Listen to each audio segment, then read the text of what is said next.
Hey, hello guys, my name is Vikas Pokhriyal and you watching study zone education YouTube channel. दोस्तों, इस video में बात करेंगे आज के मोस्ट इम्पॉर्टेंट करंट अफेयर्स के बारे में। तो अगर आप किसी भी गवर्नमेंट जॉब एग्ज़ाम की प्रिपरेशन कर रहे हैं जिसमें करंट अफेयर्स पूछी जाती है, तो आप डेली करंट अफेयर्स देखने के लिए हमारे चैनल को सब्सक्राइब कर सकते हैं। यहाँ पर आपको सबसे पहले करंट अफेयर्स पढ़ा दी जाती है काफ़ी डिटेल में। तो आपके आने वाले सभी एग्जाम्स के लिए हमारी ये करंट अफेयर सीरीज़ काफ़ी ज़्यादा बेनिफिशियल होगी। स्टार्ट करते हैं आज की करंट अफेयर अपने पहले क्वेश्चन के साथ। हमारा पहला क्वेश्चन है कि भारतीय राष्ट्रीय राजमार्ग प्राधिकरण के अध्यक्ष कौन है जिनका कार्यकाल 21 जनवरी 2021 तक के लिए बढ़ा दिया गया है। अभी रिसेंटली भारतीय राष्ट्रीय राजमार्ग प्राधिकरण के जो अध्यक्ष थे उनका कार्यकाल बढ़ा दिया गया है। तो हमको अध्यक्ष का नाम बताना है कौन थे। तो इसका जो सही आंसर है वो है ऑप्शन ए वाला, यानी कि सुखबीर सिंह संधू। सुखबीर सिंह संधू भारतीय राष्ट्रीय राजमार्ग प्राधिकरण, जिसको NHAI भी बोलते हैं हम लोग, इसके अध्यक्ष थे। और इनका जो कार्यकाल था वो 21 जुलाई 2020 को पूरा हो रहा था, लेकिन अब 6 महीने के लिए इनके कार्यकाल को बढ़ा दिया गया है। अब ये 21 जनवरी 2021 तक अपने पद पे तैनात रहेंगे। आपकी जानकारी के लिए बता दूं कि सुखबीर सिंह संधू 1988 बैच के उत्तराखंड कैडर के IAS अधिकारी हैं। काफ़ी इंपॉर्टेंट क्वेश्चन है हमारे लिए, सीधे सीधे एग्जाम में बन के आते हैं। इस टाइप के क्वेश्चन आपसे डायरेक्टली पूछ लेगा कि भारतीय राष्ट्रीय राजमार्ग प्राधिकरण के अध्यक्ष कौन है, तो आपको पता होना चाहिए कि वर्तमान में कौन अध्यक्ष है। सुखबीर सिंह संधू ये 21 जनवरी 2021 तक जो है अध्यक्ष रहेंगे।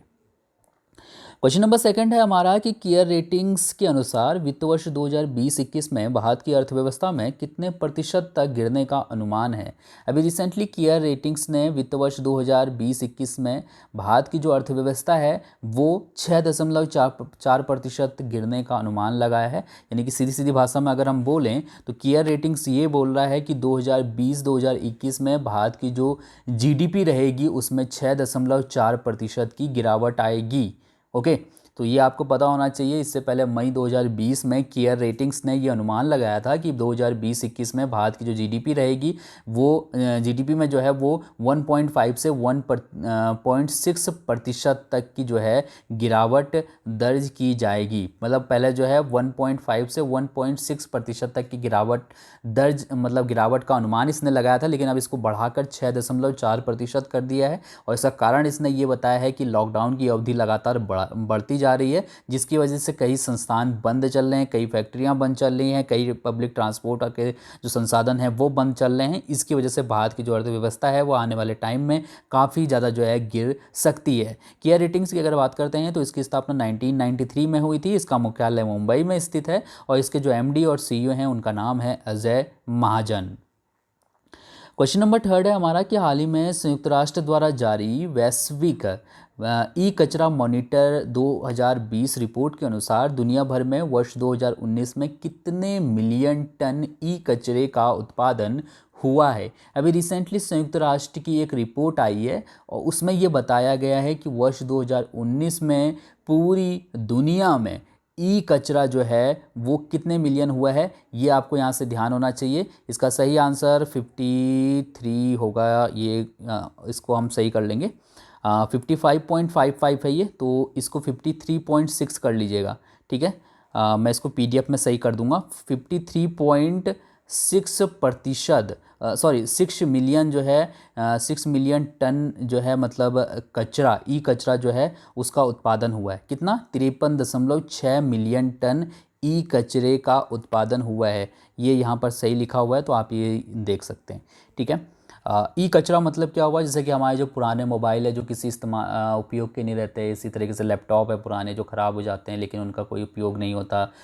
इसी तरीके से अगर हम टीवी की बात करें, पुराने डब्बे वाले जो टीवी आते थे ना, अब देखिएगा मैक्सिमम जो है वो ई कचरा के रूप में मतलब इकट्ठा हो जाता है। तो कई चीज़ें तो ऐसी होती हैं जो कि रिसाइकिल कर दी जाती हैं, लेकिन मैक्सिमम चीज़ें ऐसी होती हैं जो रिसाइकिल नहीं कर किया जा सकता है।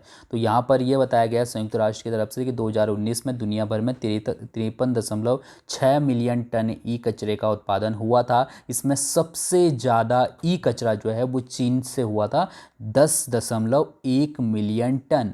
दूसरे स्थान पे इसमें अमेरिका था जहां पर 6.9 मिलियन टन ई कचरे का उत्पादन हुआ। और इसी तरीके से अगर हम भारत की बात करते हैं तो भारत तीसरे स्थान पे था। इसमें भारत में 3.2 मिलियन टन ई कचरे का उत्पादन हुआ है। सो ये आपको यहाँ से ध्यान होना चाहिए, इंपॉर्टेंट पॉइंट है 2 के 2, आप याद रखिएगा। क्वेश्चन नंबर चौथा है कि हाल ही में आर्सेलर मित्तल ग्रुप ने किस राज्य में क्षमता विस्तार और बुनियादी ढांचे पर 20,000 करोड़ रुपए का निवेश करने की घोषणा की है? इसका सही आंसर ऑप्शन सी वाला है, यानी कि गुजरात में। अभी रिसेंटली आर्सेल मित्तल ग्रुप ने ये घोषणा की है कि वो गुजरात में अपनी क्षमता विस्तार और साथ ही साथ जो बुनियादी ढांचा है उस पर निवेश करेगा 20,000 करोड़ रुपए।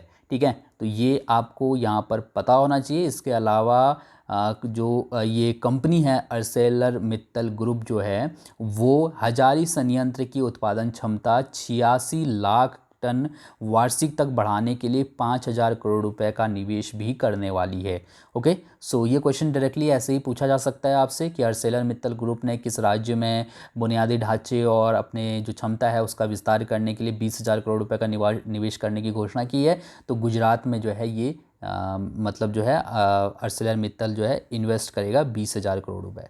ठीक है, क्वेश्चन नंबर 5वां है कि जुलाई 2020 में पी रमेश कुमार किस राज्य के मुख्य सूचना आयुक्त नियुक्त हुए हैं? पी रमेश कुमार अभी रिसेंटली आंध्र प्रदेश के मुख्य सूचना आयुक्त नियुक्त हुए हैं। सो ऑप्शन डी वाला यहाँ पर सही है। आपकी जानकारी के लिए बता दूं कि अगले 3 साल तक जो है पी रमेश कुमार आंध्र प्रदेश के मुख्य सूचना आयुक्त रहेंगे। आंध्र प्रदेश की राजधानी अमरावती है, हैदराबाद से अभी काम चल रहा है, आप सभी को पता है, मैं तो कई बार आपको बता चुका हूँ। मुख्यमंत्री वाई.एस. जगनमोहन रेड्डी हैं और राज्यपाल विश्वभूषण हरिचंदन हैं।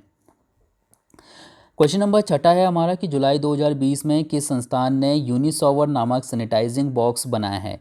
यूनिसॉवर एक सैनिटाइजिंग बॉक्स है जिसको अभी रिसेंटली आईआईटी रुड़की ने बनाया है। तो इसका ऑप्शन सी वाला बिल्कुल सही हो जाएगा। आपकी जानकारी के लिए बता दूं, यहाँ पर नाम जरूर याद रखिएगा। सबसे पहले तो यूनिसॉवर जो है इसका नाम है इस बॉक्स का, और इसके द्वारा जो चिकित्सा उपकरण हैं, इसके अलावा जो पीपीई किट है, व्यक्तिगत सामान है जिसमें कि हमारा वॉलेट हो गया, पर्स हो गया, ये सभी चीज़ें आ जाती हैं, महिलाओं के मतलब पर्स वगैरह, तो सब कुछ इसमें आ जाता है। तो उनको जो है सैनिटाइज किया जा सकता है। यूनिसॉवर नामक इस बॉक्स में मेटल कोडेड के साथ डिजाइन किए गए हाईली रिफ्लेक्टिव ज्योमेट्री लगी हुई है, जो कि स्वदेशीय विकसित मेटल ऑक्साइड के साथ हर्बल एंटीबैक्टीरियल और एंटीवायरल परतों की कोटिंग भी इसमें की गई है। तो ये सूक्ष्म से सूक्ष्म जीवों को भी जो है नष्ट कर सकती है। ये बॉक्स में मतलब कि जो भी चीज़ डालोगे आप वो सैनिटाइज हो जाएगी, उसको कीटाणु रहित जो है बनाया जा सकता है। तो आईआईटी रुड़की ने जो है ये यूनिसॉवर नामक बॉक्स बनाया है, sanitising box. Okay, question number 7वां है कि जुलाई 2020 में कार्लाइल ग्रुप ने भारतीय एयरटेल के डेटा सेंटर कारोबार, जिसको हम नेक्स्ट्रा डाटा भी बोलते हैं, ये एयरटेल का डेटा सेंटर कारोबार का नाम है। ठीक है, नेक्स्ट्रा डाटा। तो इसमें जो है कितने प्रतिशत की हिस्सेदारी खरीदने का फैसला किया है कार्लाइल ग्रुप ने, ये हमें यहाँ से बताना है। इसका सही आंसर ऑप्शन बी वाला है, यानी कि 25%। अभी रिसेंटली कार्लाइल ग्रुप ने भारतीय एयरटेल के डेटा सेंटर कारोबार में 25% की हिस्सेदारी खरीदने का फैसला किया है। और ये जो हिस्सेदारी है ये 23.5 करोड़ डॉलर या 1,780 करोड़ रुपए में खरीदी जाएगी। यहाँ पर आपसे क्वेश्चन ऐसे पूछा जा सकता है कि कार्लाइल ग्रुप ने नेक्स्ट्रा डाटा में कितने प्रतिशत की हिस्सेदारी खरीदने का फैसला किया है जुलाई 2020 में। मतलब आपको सीधे नेक्स्ट्रा डेटा दे दिया गया होगा नाम, ये भारतीय एयरटेल नहीं लिखा होगा, तो आप समझ जाइएगा यहाँ पर किस चीज़ की बात की जा रही है।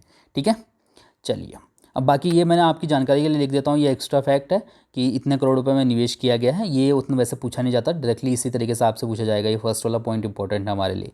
चलिए, क्वेश्चन नंबर 8वां है कि जुलाई 2020 में ऑल इंडिया रेडियो ने अपना पहला समाचार पत्रिका कार्यक्रम किस भाषा में प्रसारित किया है? इसका सही आंसर ऑप्शन बी वाला है, यानी कि संस्कृत भाषा में। अभी रिसेंटली ऑल इंडिया रेडियो ने अपना पहला समाचार पत्रिका कार्यक्रम संस्कृत भाषा में प्रसारित किया है। ये जो कार्यक्रम है एक साप्ताहिक कार्यक्रम होगा ये, जिसको कि हर शनिवार को 20 मिनट के लिए सुनाया जाएगा। इसमें राष्ट्रीय और अंतर्राष्ट्रीय खबरें सुनाई जाएंगी। इसके अलावा भी इसके अंतर्गत कई कार्यक्रम होंगे, छोटे मोटे इंटरव्यू लिए जाएंगे। तो याद रखिएगा ये संस्कृत भाषा में ये पूरा कार्यक्रम होगा। ठीक है, तो 4 जुलाई से जो है इसकी शुरुआत की गई है। 4 जुलाई को शनिवार था, तो शनिवार से ही जो है इसकी शुरुआत की गई है। 20 मिनट के लिए ये कार्यक्रम सुनाया जाएगा ऑल इंडिया रेडियो पे। इसके बाद क्वेश्चन नंबर 9 है हमारा कि अंतर्राष्ट्रीय सहकारिता दिवस 2020 का थीम क्या है। अंतर्राष्ट्रीय सहकारिता दिवस 2020 का थीम रखा गया है कोऑपरेटिव्स फॉर क्लाइमेट एक्शन, यानी कि ऑप्शन ई वाला यहाँ पर से बिल्कुल सही है। आपकी जानकारी के लिए बता दूँ कि अंतर्राष्ट्रीय सहकारिता दिवस जुलाई के पहले शनिवार को मनाया जाता है। तो इस साल पहला जो शनिवार था जुलाई का वो था 4 जुलाई को, तो इसलिए 4 जुलाई को अंतर्राष्ट्रीय सहकारिता दिवस मनाया गया वर्ष 2020 में। यहाँ पर से थीम हमारे लिए इंपॉर्टेंट है कोऑपरेटिव्स फॉर क्लाइमेट एक्शन, तो आप ये थीम जरूर याद रखिएगा। क्वेश्चन नंबर 10वां है हमारा कि जुलाई 2020 में जीन कैस्टेक्स किस देश के प्रधानमंत्री बने हैं। जीन कैस्टेक्स ये किस देश के प्रधानमंत्री बने हैं अभी रिसेंटली, तो इसका सही आंसर ऑप्शन सी वाला है, यानी कि फ्रांस। अभी रिसेंटली जीन कैस्टेक्स जो है वो फ्रांस के नए प्रधानमंत्री बन चुके हैं। मैंने कल आपको ये क्वेश्चन कराया था कि फ्रांस के जो प्रधानमंत्री थे उनका नाम है एडवर्ड फिलिप, तो एडवर्ड फिलिप ने अपने पद से इस्तीफा दे दिया, जैसे कि मैंने कल आपको बताया था। तो अब जो है यहाँ पर नए प्रधानमंत्री की नियुक्ति हो चुकी है, जीन कैस्टेक्स जो है उनका नाम है, तो यहाँ से ध्यान रखिएगा, ठीक है, फ्रांस के नए प्रधानमंत्री हैं ये। इसके बाद क्वेश्चन नंबर 11 है कि रूस के राष्ट्रपति किस वर्ष तक अपने पद पर बने रह सकते हैं। सो अभी रिसेंटली रूस के संविधान में संशोधन किया गया है जनमत संग्रह के द्वारा, और इसमें जो है 2036 तक के लिए अब जो है जो रूस के जो प्रधानमंत्री हैं जो रूस के जो राष्ट्रपति हैं व्लादिमीर पुतिन, वो अपने पद पर बने रह सकते हैं, ठीक है। संविधान संशोधन हुआ था तो इसमें करीब 76% जो मतदान हुए हैं वो संविधान संशोधन के पक्ष में हुए हैं, तो यहाँ पर संविधान में बदलाव किया गया है।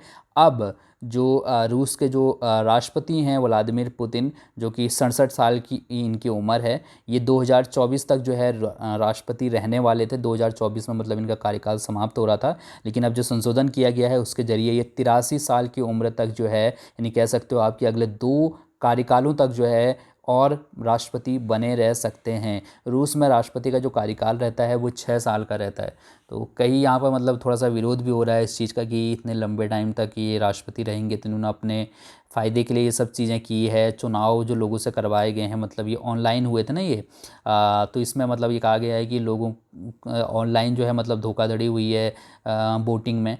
तो इस तरीके की बातें भी निकल के सामने आ रही हैं, लेकिन फ़िलहाल में जो नया कानून बना है ये रूस के राष्ट्रपति व्लादिमीर पुतिन को एक लंबे टाइम तक जो है रूस की सत्ता पर बनाए रखेगा, ठीक है। इसके बाद क्वेश्चन नंबर 12 है कि फोबोस किस ग्रह का सबसे बड़ा चंद्रमा या प्राकृतिक उपग्रह है। फोबोस ये मंगल ग्रह का सबसे बड़ा चंद्रमा है, सो ऑप्शन ई वाला यहाँ पर से बिल्कुल सही है। ये आपकी जानकारी के बता दूं कि ये पृथ्वी से 12 करोड़ किलोमीटर दूर है, और 2 चंद्रमा हैं आपके सॉरी मंगल जो है वो 12 करोड़ किलोमीटर जो है दूर है पृथ्वी से, और मंगल के 2 चंद्रमा हैं जिसमें एक का नाम है फोबोस और दूसरे का नाम है डेमोस। तो मैंने करंट अफेयर्स में ये क्वेश्चन इसलिए ले रखा है क्योंकि अभी रिसेंटली जो हमारा मंगलयान है उस पे मार्स कलर कैमरा जो लगा हुआ था उसने 1 जुलाई को फोबोस की तस्वीर ली है। ये तस्वीर बहुत साफ दिखाई दे रही है, इसमें साफ तौर पे देखा जा सकता है कि जो ये मंगल का जो ये चंद्रमा है इस पे किस तरीके के मतलब जो है गड्ढे बने हुए हैं। तो अनुमान लगाया जा रहा है कि आकाशीय पिंडों की वजह से जो है इस पे मतलब जब गिरे होंगे तो इस पे बहुत सारे गड्ढे बन गए होंगे, तो वो साफ तौर पे जो है उस तस्वीर में देखी जा रही है, ठीक है। तो अभी काफ़ी चर्चा में एक बार फिर से फोबोस आया है क्योंकि पहली बार जो है मंगलयान ने इस की तस्वीर ले रखी है। अगर हम मंगलयान की बात करते हैं तो मंगलयान को इसरो ने 5 नवंबर 2013 को आंध्र प्रदेश के श्रीहरिकोटा से PSLV रॉकेट के जरिए प्रक्षेपित किया था, ठीक है। चलिए इसके बाद हम लोग बात करते हैं आपके लिए कल के प्रश्न की। इस प्रश्न का उत्तर आपको कमेंट करके बताना था। मैंने आपसे पूछा था कि 2020 में वायुसेना ने ऊंचे और दूरदराज के गाँव में गंभीर संक्रामक रोगियों को बाहर निकालने के लिए अर्पित नाम का सिस्टम विकसित किया है। इसमें आपको आर का मतलब बताना था, तो इसमें आर का मतलब था रेस्क्यू, यानी कि ऑप्शन बी वाला बिल्कुल सही था, ठीक है। अर्पित की फुल फॉर्म थी airborne rescue pod for isolated transportation, ठीक है। तो ये इसकी जो फुल फॉर्म थी और इसमें आर का मतलब था रेस्क्यू। चलिए इसके बाद बात करते हैं आपके लिए आज के प्रश्न की। इस प्रश्न का उत्तर आप मुझे कमेंट करके बता सकते हैं। आपके लिए आज का प्रश्न है कि जून 2020 में निम्नलिखित में से किसके द्वारा सहकार मित्र योजना को लॉन्च किया गया है। सहकार मित्र योजना किसने लॉन्च की है ये कमेंट करके बताइए। थैंक यू सो मच इस वीडियो को देखने के लिए। आपका दिन शुभ हो। धन्यवाद। कल का दिन एक गैप रहेगा हमारा, परसों मंडे को मैं आपसे फिर से मिलूंगा। Thank you so much.